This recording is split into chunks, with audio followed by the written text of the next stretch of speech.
Assalamualaikum warahmatullahi wabarakatuh. Halo Ananda semua, apa kabarnya hari ini? Semoga semuanya dalam keadaan sehat walafiat.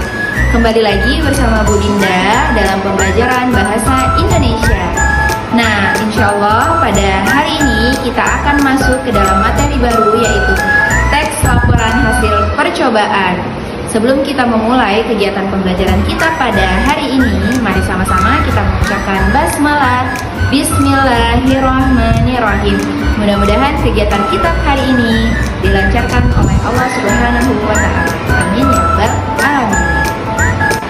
Tujuan pembelajaran kali ini yaitu Ananda semua mampu menelaah struktur dan juga ciri kebahasaan dari teks laporan hasil percobaan.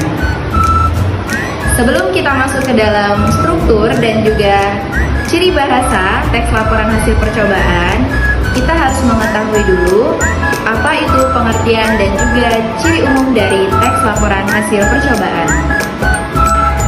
Pengertian teks laporan hasil percobaan. Pengertiannya yaitu teks yang berisikan paparan tujuan, proses, dan juga hasil dari suatu percobaan yang disusun secara sistematis yang merupakan hasil dari kegiatan ilmiah.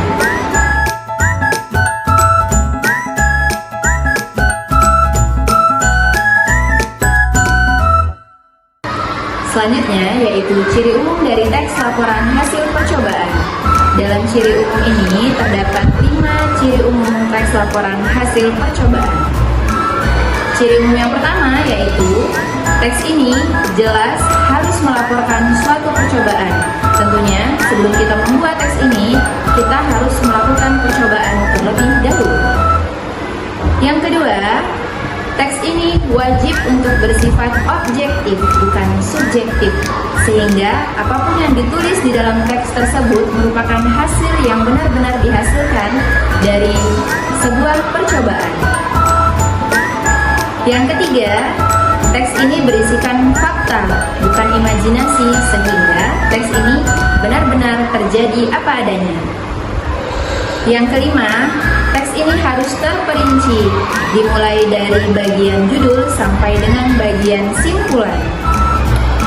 Yang keenam, teks ini harus menggunakan bahasa Indonesia yang baku, agar para pembaca jelas mengetahui hasil dari teks tersebut.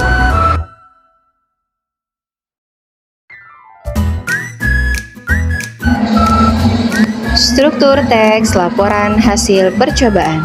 Yang pertama ada judul, tujuan, alat dan bahan, langkah kerja, hasil percobaan, dan kesimpulan. Yang pertama yaitu judul. Judul merupakan identitas dari sebuah teks.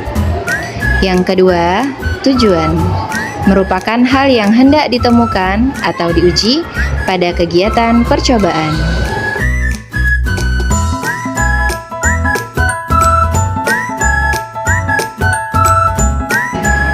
Yang ketiga yaitu alat dan bahan. Alat dan bahan merupakan seluruh benda yang digunakan di dalam kegiatan percobaan. Nah, alat merupakan benda yang tidak habis, sedangkan bahan merupakan benda yang sekali habis. Keempat adalah langkah kerja. Langkah kerja merupakan urutan kegiatan percobaan, mulai dari awal sampai dengan selesai. 5. Hasil percobaan. Hasil percobaan berisikan temuan yang didapatkan dari kegiatan percobaan, ditulis secara rinci yang dapat berbentuk tabel, grafik, maupun penjelasan secara rinci. Nah, dan yang terakhir yaitu kesimpulan. Kesimpulan merupakan simpulan percobaan yang dapat diambil dari hasil percobaan yang telah dilakukan.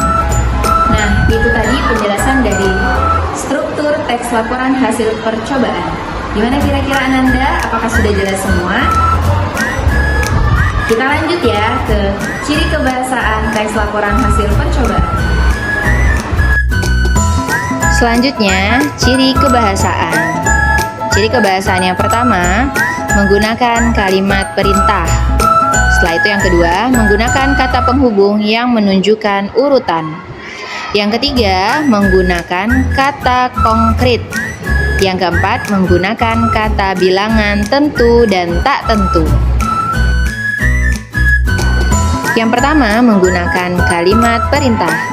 Kalimat perintah merupakan kalimat yang berguna untuk mengarahkan atau melakukan sesuatu pada kegiatan percobaan, seperti tuangkan, tuanglah, potonglah, tiriskan, dan lainnya. Nah, yang kedua, menggunakan kata penghubung yang menunjukkan urutan.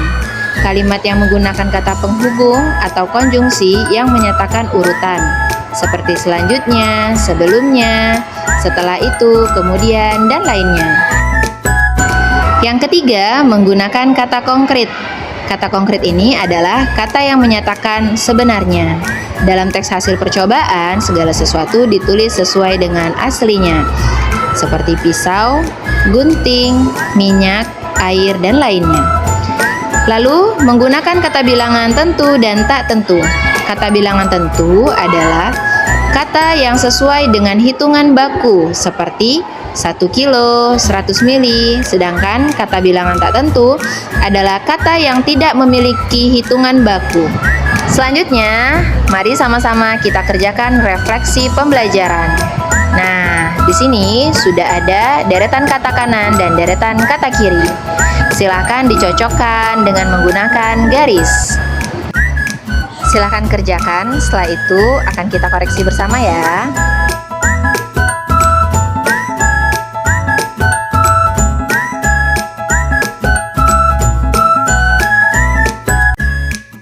Mari kita koreksi bersama. Yang pertama yaitu kata sesendok merupakan kata bilangan tak tentu. Nah, kedua ada kata penghubung, contohnya selanjutnya.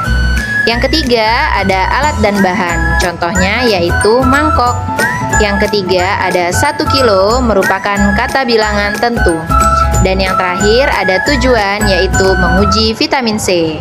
Pada hari ini kita sudah selesai melaksanakan kegiatan pembelajaran materi teks laporan hasil percobaan. Mudah-mudahan ilmu yang Ibu sampaikan dapat bermanfaat untuk kita semua. Amin ya rabbal alamin. Baiklah, kita tutup kegiatan pembelajaran kita hari ini dengan sama-sama melafazkan hamdalah, alhamdulillahirabbil alamin, dan Ibu tutup. Wassalamualaikum warahmatullahi wabarakatuh. Sampai jumpa kembali.